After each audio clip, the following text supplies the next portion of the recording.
أعوذ بالله السميع العليم من الشيطان الرجيم. بسم الله الرحمن الرحيم. الحمد لله رب العالمين والصلاة والسلام على رسول الله وعلى آله وصحبه أجمعين.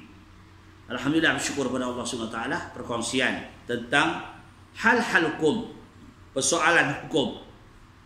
Pada hari ini kita sambung yang terlalu tentang najis, hakimiyah dan najis ainiyah, hakimiyah dan ainiyah, cara menyucikan. Hari ini kita masuk najis yang dimaafkan. Apa dia najis yang dimaafkan? Di dalam kitab Mutlaq Badrin dan di dalam kitab Zainul Talib. Soal jawab. Najis yang dimaafkan, pertama, bangkai binatang yang tidak mengalir darahnya jika ia dibelah ketika ia hidup, seperti lalat, lipas. Jika bangkai tersebut terjatuh ke dalam air, maka hukum air tersebut tidak terkena najis. Ni pertama, lalat lah, terbang puk, jatuh jatuh kat kolah, ataupun cecak, kampung cecak. Sebab kita kalau belah tu tidak ada mengalir air. Itu itu yang dimaafkan. Yang keduanya darah.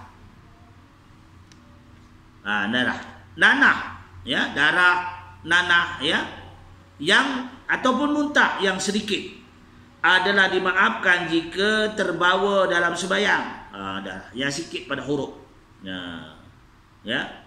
Terbawa dalam sembahyang, muntah sedikit, maka dimaafkan jika terbawa dalam sembahyang.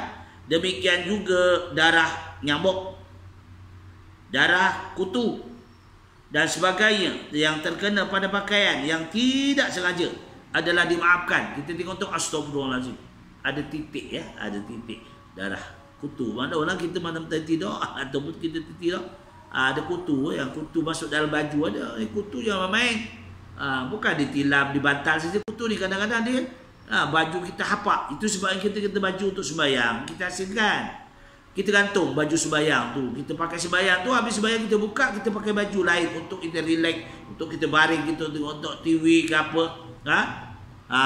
Jangan pakai baju sembahyang tu tengok TV apa semua, jangan.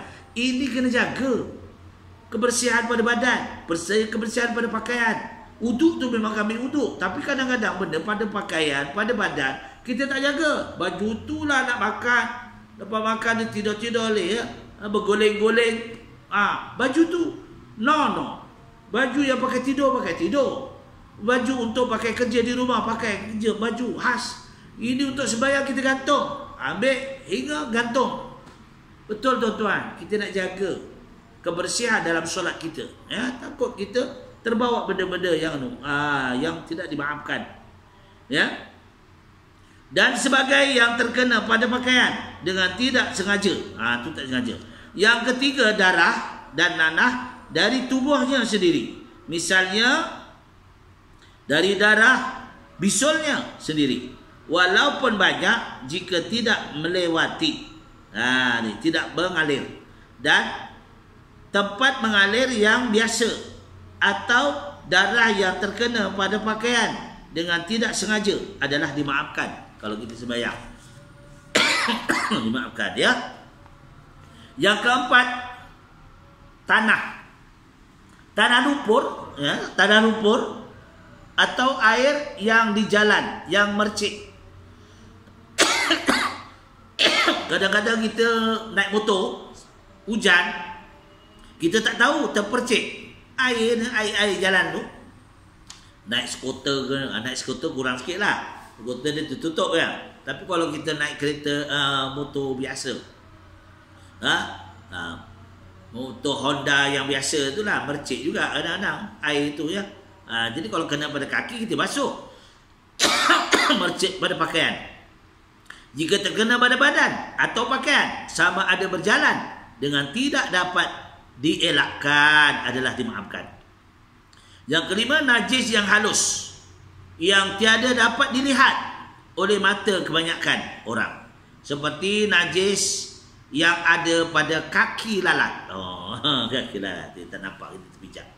Najis menjadi suci Bolehkah najis menjadi suci? Boleh. Seperti apa berikut? Pertama, apabila arak atau toak menjadi cuka. Najis tu arak, toak. Toak tu yang kita ya, toak kelapa gitu. Kalau di estate dulu di bagian Datuk tu, ya, selalu orang apa Hindu dia ambil kelapa muda tu dijadikan toak. Tu untuk gemaran mereka lah. Ya. Kemudian ditahan lama dia menjadi cuka. Cuka jadi tak apa. Kita ada juga masak ya, campur dengan cuka. Maka hukumnya suci, ya, boleh. Ya. Kalau dia tuak lah, maka suci hukumnya dan sucilah juga bekasnya. Yang keduanya apabila ya terbit daripada najis itu benda yang menjadi binatang. Apa dia? Seperti ulat daripada bangkai, maka hukum ulat itu suci, bukan najis. Ya, ulat tu, ulat tu dikeringnya. Apabila kulit bangkai telah disamak, kecuali kulit anjing dan babi tak boleh, maka hukumnya kulit bangkai yang boleh disamak. Kenapa disamak? Kerana daging tak boleh dimakan. Apa dia? Harimau. Mana kita makan harimau? Ular, kita makan ular. Tak? Ular kita nak makan. Tapi kulit ular boleh tak dengan tali pinggang? Harimau, kulit dia boleh jadi apa? Boleh jadikan permadani. Kulit harimau. Buaya, kulit dia boleh jadi beg. Disamak. Ini peraturan Islam sangat cantik ya. Baik.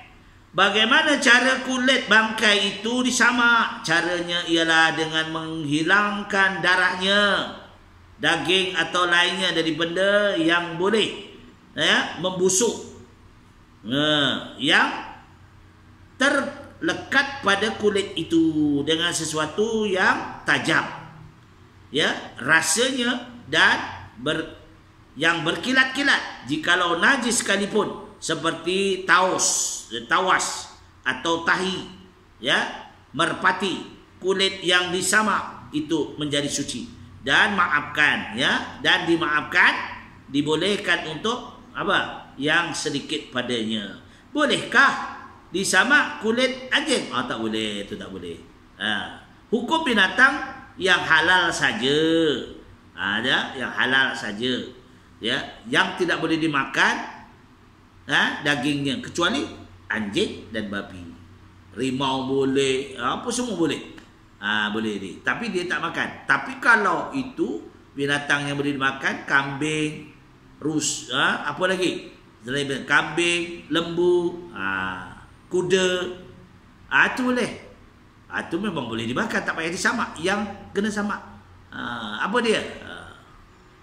Binatang-binatang yang tak boleh dimakan, tetapi dia bukan najis mughalazah. Jadi itu saja perkongsian kita. InsyaAllah akan datang kita, ya, tulang, kuku, tanduknya boleh dipakai disamak. Tanduk apa? Tanduk rusa. Boleh berhiasan, samak dulu.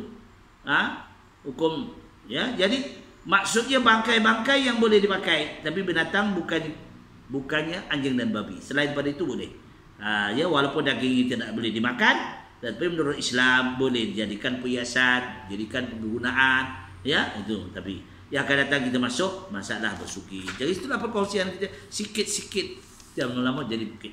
Ya, perkongsian yang baik semua daripada Allah. Mana kekurangan kita maghfirah Allah Taala. Aku qouli hadza astaghfirullahalazim wa lakum wa billahi taufiq wal hidayah. Wassalamualaikum warahmatullahi wabarakatuh.